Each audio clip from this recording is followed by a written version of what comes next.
It's an honor to stand here before you today. Some of us have been waiting for this for over 3 years. I am so thankful to Alex, Shristi, Siva, and all the others who've made this possible. I'm very, very happy to be here. I'm also very scared.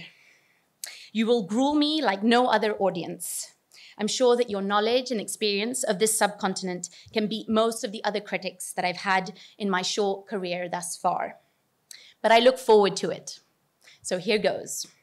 In the late 1860s, an economist stepped into a small room in a smoky lane of London, crowded with members of a large family.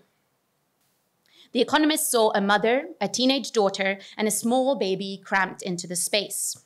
He could not help but notice the missing coal in the furnace, the broken window panes, and the light clothing on their starved bodies. They were cold and hungry. It presents, wrote Ramesh Chandra Dutt, quote, a sight of misery compared to which the poorest classes of people in our own country are well off, end quote.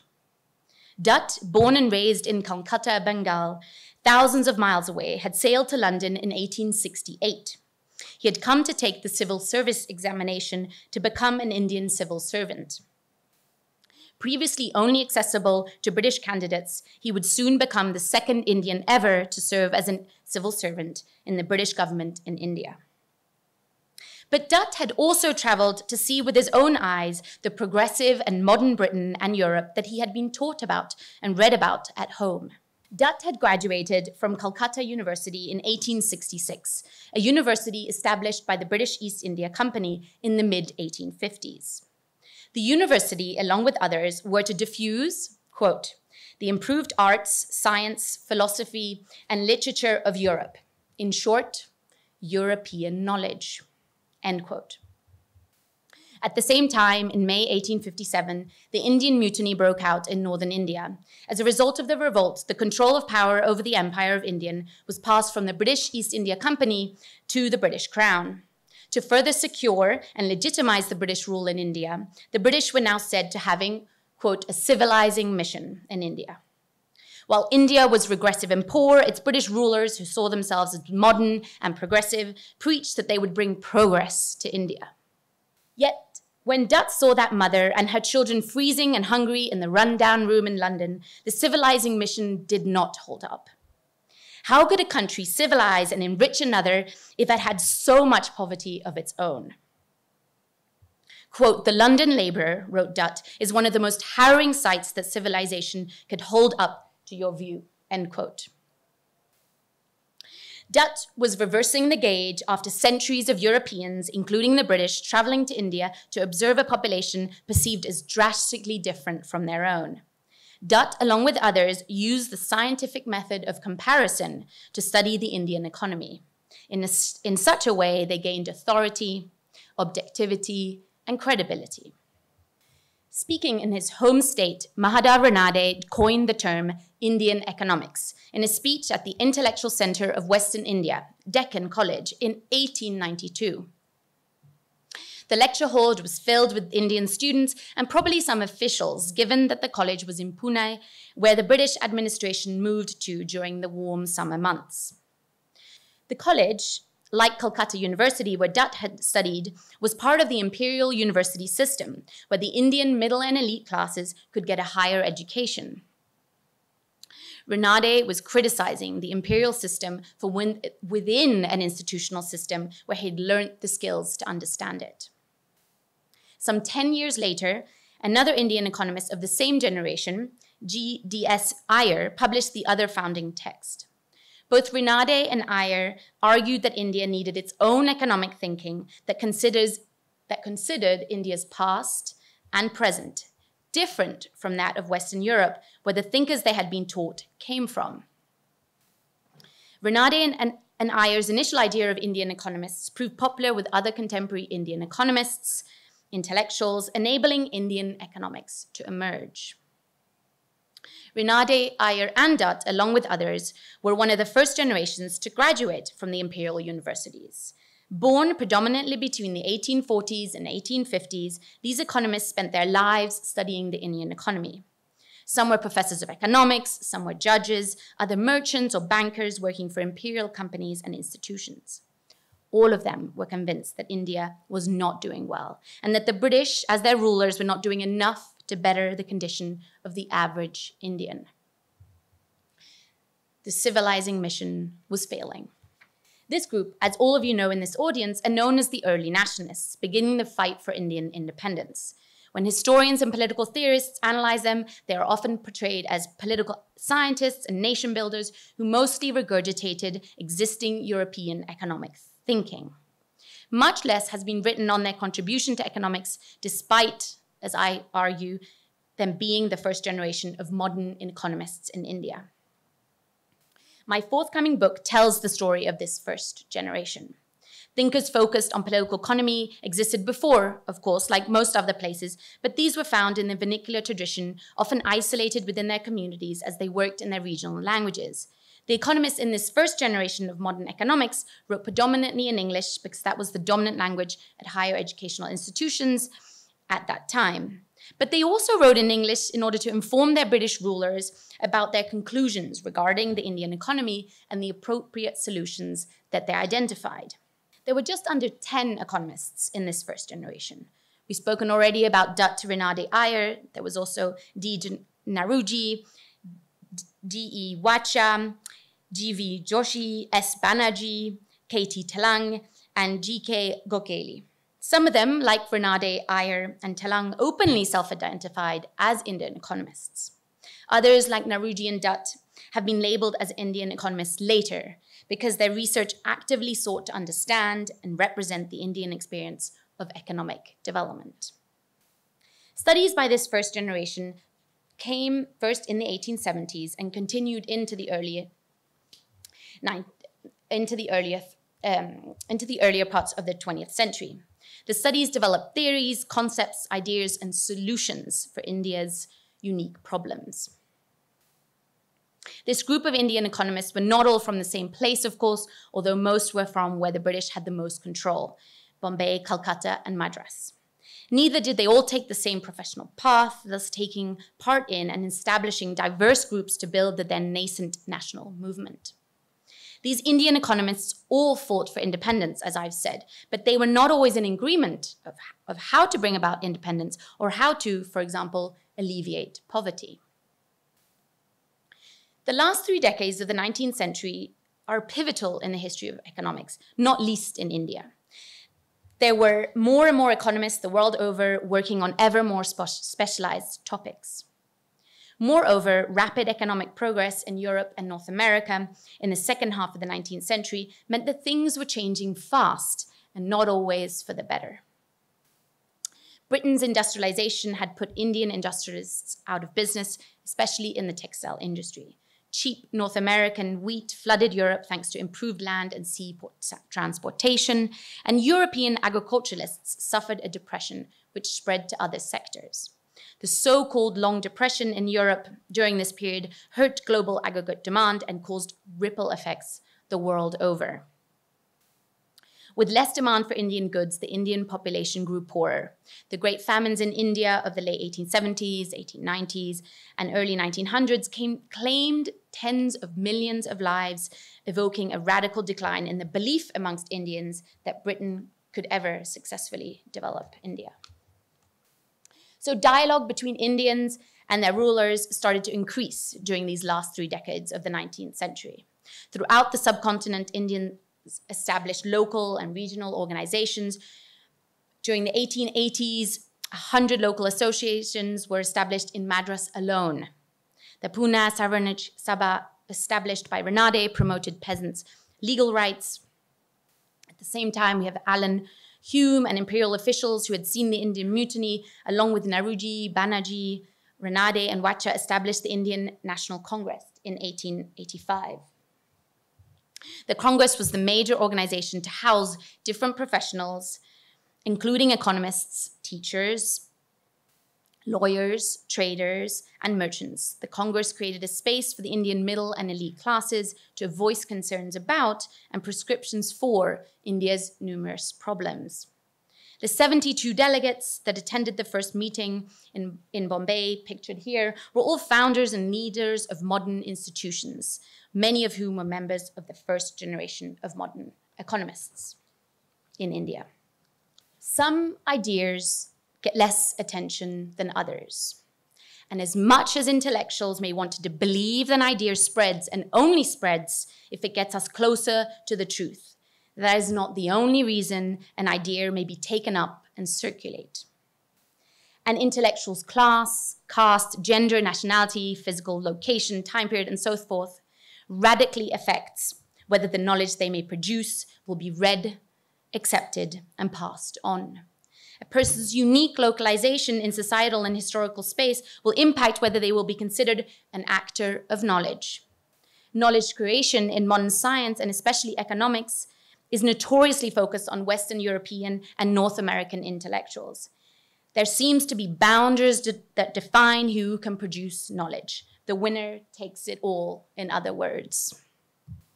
Today, I'm going to talk to you about why and how I question these boundaries to uncover marginalized economists. Because, to quote our dear organizer, Alex, hierarchies of knowledge are unscientific.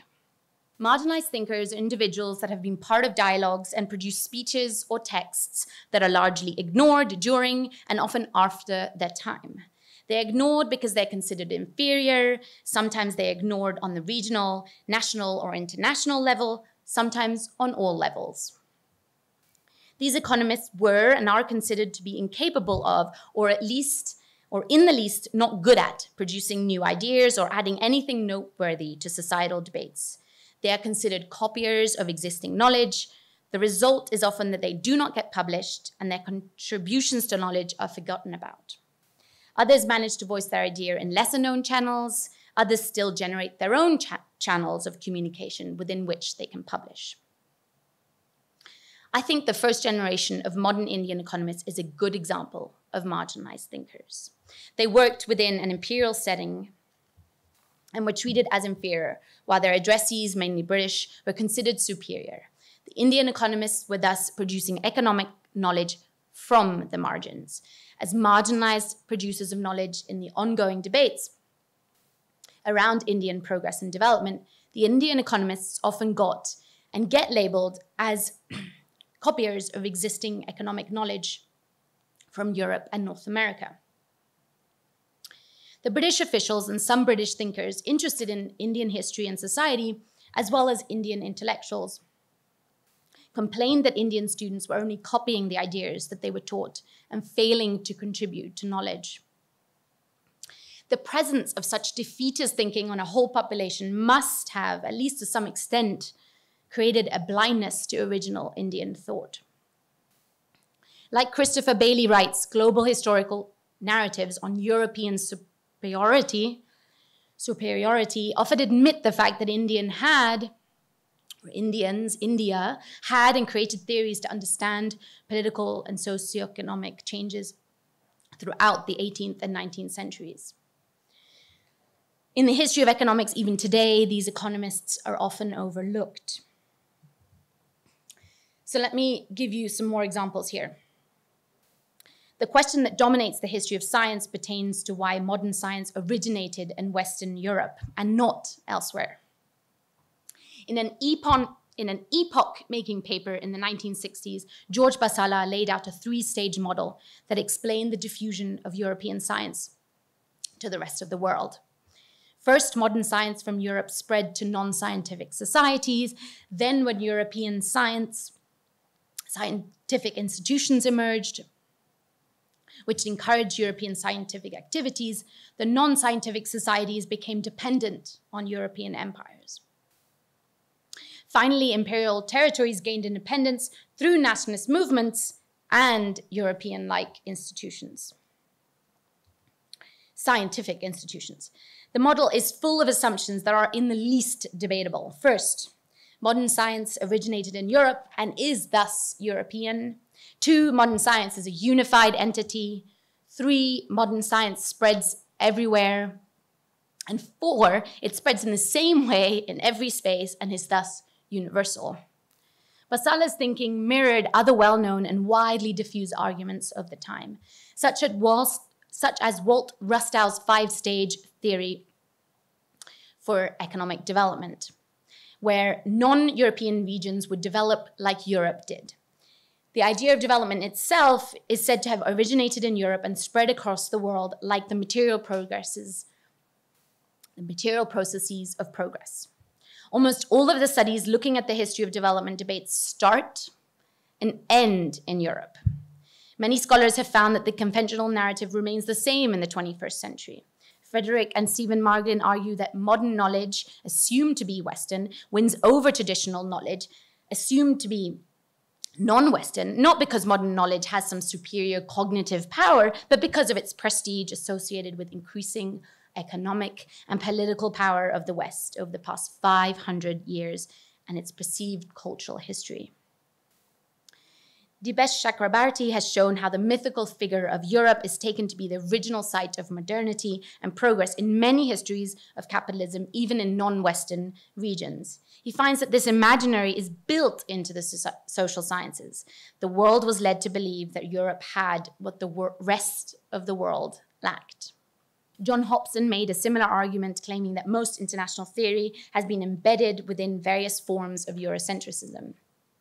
Universalist theories defend Western civilization as the subject in world politics and the ideal.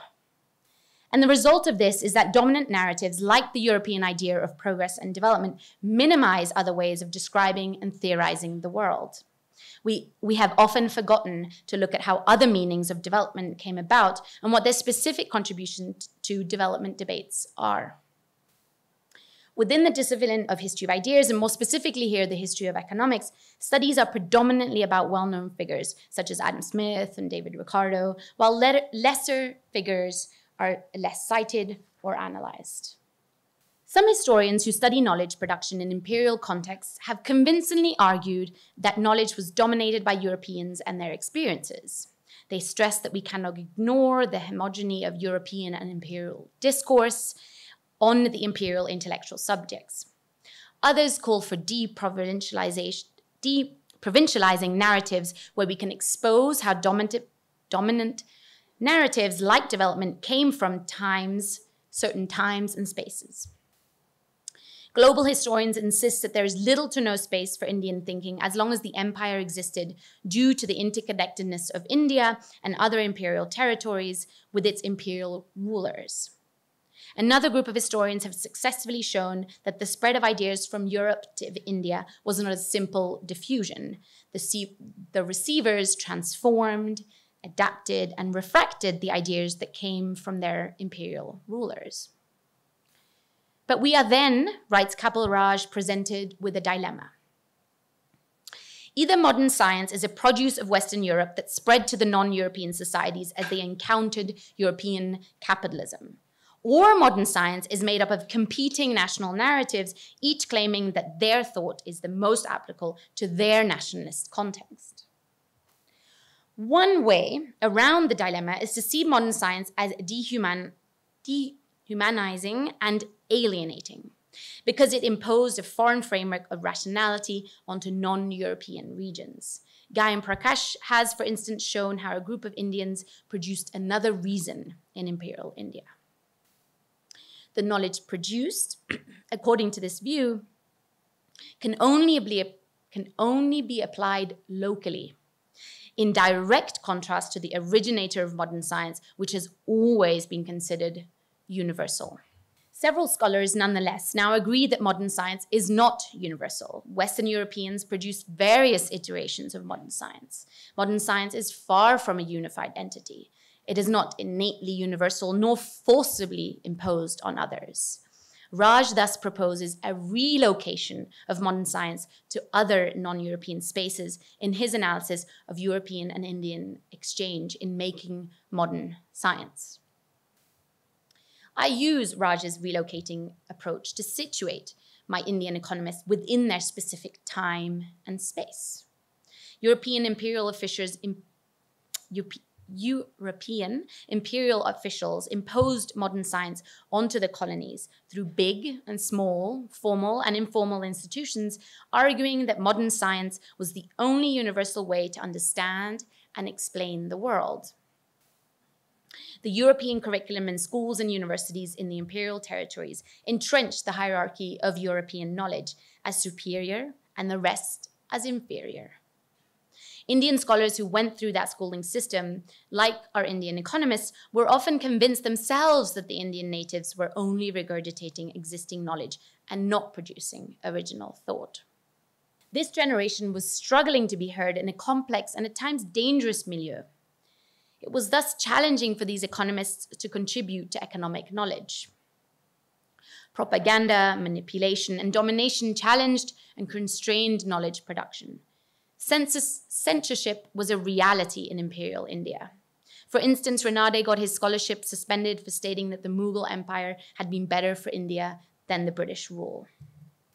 The first generation of modern Indian economists were rarely regarded as economists.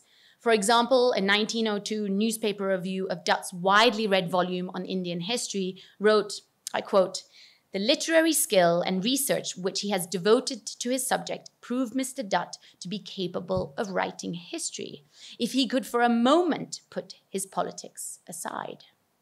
But the work before us is not a history. It is merely a collection of historical arguments for the use of a political sect." End quote. Similar conclusions can be found until the early 1970s. Scholars from the late 1970s shifted the idea that these Indians were only copiers of European knowledge.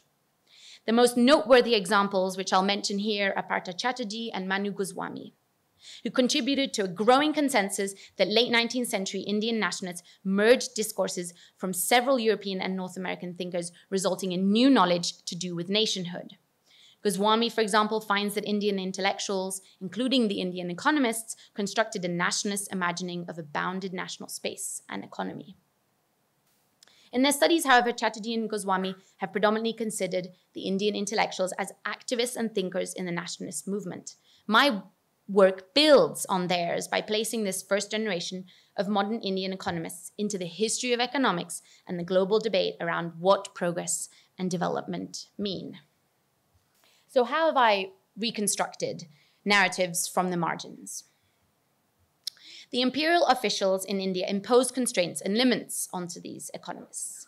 The economists' imperial context and existing dominant ideas cannot, of course, be ignored. Nevertheless, the Indian economists fought to change things over time. What I have asked then was how this first generation of modern Indian economists functioned in a Eurocentric world on their own terms, and in what ways they challenged the status quo. My relocating approach uncovers how constraints and an inferior position affect the knowledge produced. Dominant narratives overpower thinking in a way that makes it hard for new knowledge to be produced.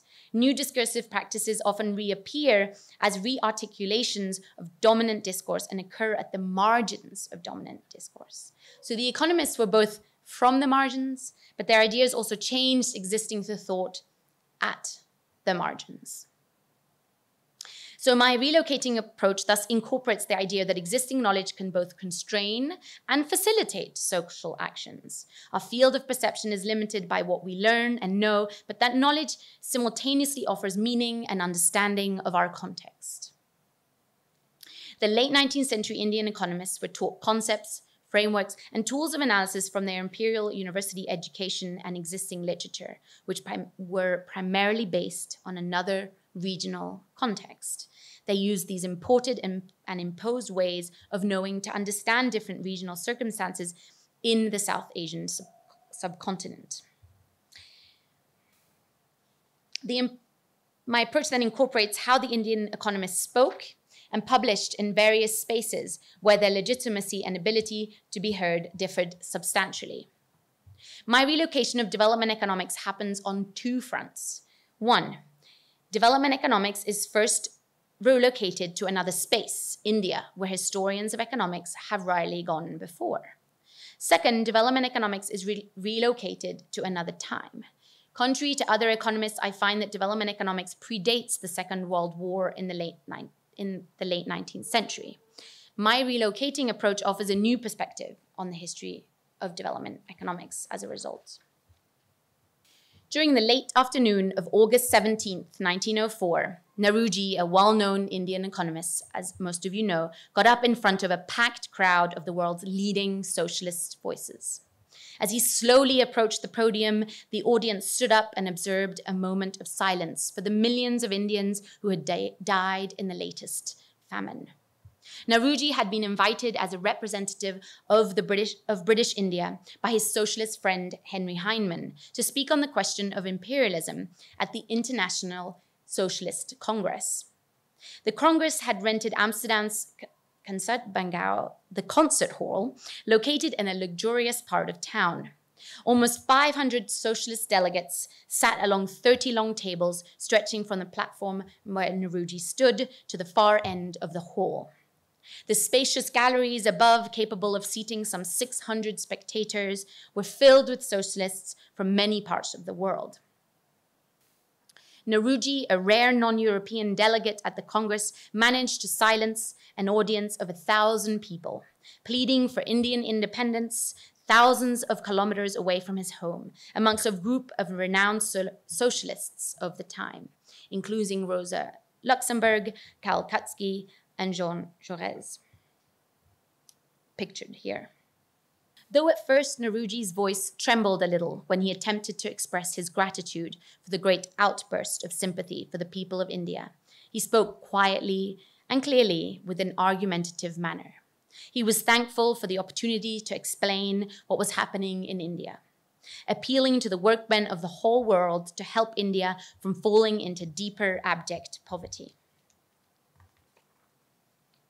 And he demanded that Indians, quote, share in the general progress made by the nations of the world, end quote. Although the Indian economists followed little of what you could call socialism, Joshi and Renade were adamant that their policy plans were not socialistic. Nehruji found in Hyndman and his network, the International Socialist Congress, a community that stood by his cries for help to better the conditions of the average poor Indian and free his people from further political and economic ruin. Nehruji's audience listened to his appeal that day, bursting into another great ovation once Nehruji left the podium. And his resolution to allow Indians to rule themselves and as an India for the Indians passed unanimously. Here was the culmination of a lifetime of fighting with words and political activism to gain recognition of India's worsening economic state. By relocating development economics, I've shown that the first generation of modern Indian economists, or what the first generation of modern Indian economists produced. This first generation mixed various thinkers from across Europe and North America and pushed at the boundaries of existing theories to produce reformulations of economic development that fit their subcontinent more appropriately. As Renade said in his inaugural speech of Indian economics, quote, "It must be strange that in the economical aspect of our life, one set of general principles should hold good everywhere for all time and place and for all stages of civilization." End quote. Countries under imperial rule like India experience more volatile, at times violent change than Europe. That experience produced a universal idea that accommodated the specificities of such turbulent encounters with societal forces from within and outside of India. There was a need, understood the Indian economists, for multiple definitions and trajectories of progress and regress, and subsequently distinct development plans. There are several examples of redefinition and hybrid theories in Indian economics. Take Renade's stadial theory of civilization. The stadial theory had become popular in the 18th century to explain the difference between regions. Countries were different according to the stadial theory because they were in different stages of development. To a large degree, Renade's stadial theory looked like the existing four-stage model that had become particularly popular with the Scottish Enlightenment. However, Renade remade the theory by adding a lower imperial stage to which India had regressed due to imperialism. Renade redefined an earlier stage of civilization as well, where India had been at a higher stage with greater progress than India was experiencing in the late 19th century. Renade, in his period Renaudé and his peers could thus refute the idea that India could not skip to a higher stage of civilization because they had already experienced great progress in the past. India did not need to wait for progress or gain independence like their rulers said, and like the sage theorists from Europe argued. Renaudé was also the first to conceptualize a dependent imperial economy, as Manu Goswami has shown so well. A dependent economy relied on its fallen rulers for demand, development, politics, infrastructure, and education. The dependents had ruralized the Indian economy and drained Indian resources. India had no chance of development had no chance of developing, promised through the imperial rule's civilizing mission due to British domestic tariff barriers, discouraging Indian textiles, and the drain of Indian money in the form of tax payments. The Indian economy could and would not behave like other non-imperial territories. The position of these economists at the margins of discursive space offered them a unique perspective. Their distinct positioning pushed them to critique dominant discourse that contradicted their lived experiences and reworked those shared dominant meanings. Late 19th century India experienced, for instance, its most severe famines in its history, and so was seemingly regressing rather than progressing, despite the dominant idea at the time, which saw positive change as a given. Like the Latin American economists who championed the dependency school in the 1950s, Indian economics saw another side to imperialism and the international division of labor. Imperialism was impoverishing the Indian economy. The promises of civilizing India were hollow. The Singer-Prebisch thesis, one of the main models in the dependency school, argued that periphery countries were not just primitive versions of the core or more advanced countries, because they had their own unique structures and history. The Indian economists found the same. India had its own history and economic structures. Another example concerns universal development.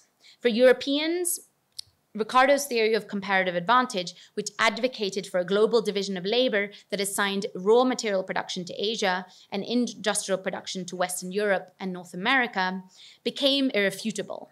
Even lists who prescribed universal free trade once all countries had industrialized denied the possibility of Asian progress. Industrialization was thus only for Europe and at best North America. Theorists like List, who came from a country that was industrializing after Britain, argued that their countries should and could industrialize like the British, but not Asia.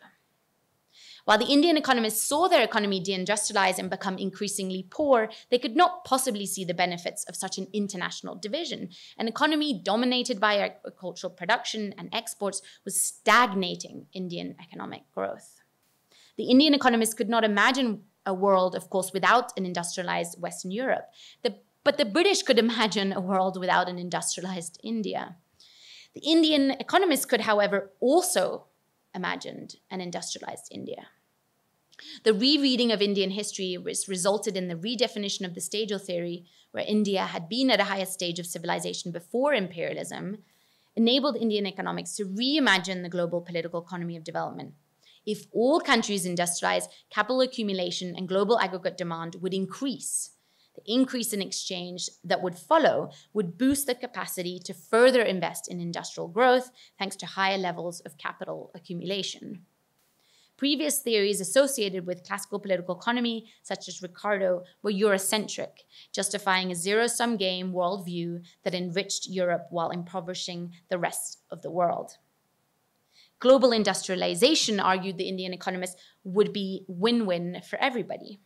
The win-win model of development produced a universal plan of industrialization, but also insisted on the need for local iterations and paths to that industrialization.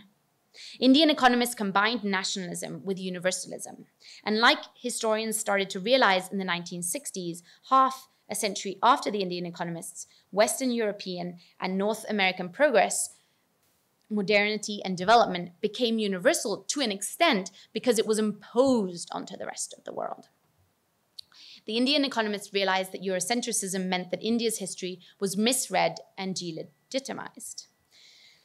Non-European regions such as India, exposed to universal narratives on progress and development, were conceptually disconnected from their internal processes of progress and development. India, as well as other imperialized regions, had a rise of commerce and a money economy even before Europe modernized. Indian economics' idea of development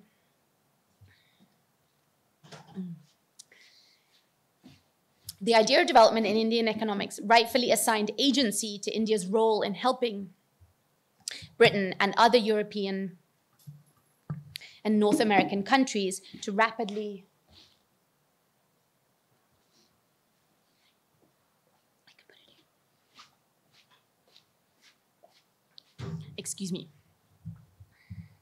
So the idea of development in Indian economics rightfully assigned agency to India's role in helping Britain and other European and North American countries to rapidly industrialize and develop during the 18th and 19th centuries. Stretching the dominant ideas of progress and development, like the Indian economists did, can resolve the perceived contradictions between nationalist and universalist perspectives. Contrary to dominant thinking, a country can be in favor of universal industrialization and extensive global trade networks, while simultaneously being in favor of acknowledging local or national characteristics. The local national context could, for instance, require the need for protection for its infant industries or more public investment into irrigation due to recurring droughts. At the same time, once a country could compete internationally, it could get rid of its tariff barriers. Indian economic nationalism included a plan for collective equality, such as income redistribution, and a long-term goal of a universal society with global industrialization and free trade. Indian economics development discourse seems to lie in between nationalism and universalism. So, the idea of development in Indian economics illustrates that progress and development are not inherently European. The processes of positive societal change that occurred in Europe did not only originate there, and will not, as a result, behave in the exact same way across the world. There are universalizing forces that make the world ever more connected through, for example, trade networks and migration. Simultaneously, however, there are local practices and distinct societal processes that have political, economic, and social effects long after so-called progressive or homogenizing forces have materialized. One consequence, then, of relocating development economics has been to uncover the complex reaction to such forces. Progress and development need to be understood and defined differently depending on specific spaces and time periods. As John Wilson puts it, quote, "The history of modernity's emergence is only ever a history of the partial dominance of modern institutions in particular places at particular moments of time," end quote. At the end of the 19th century, Dett declared that the East must produce its own thinkers, its own historians, its own economists. In my forthcoming book, I tell the story how this first generation of modern economists did just that, of which I've given you a taste today.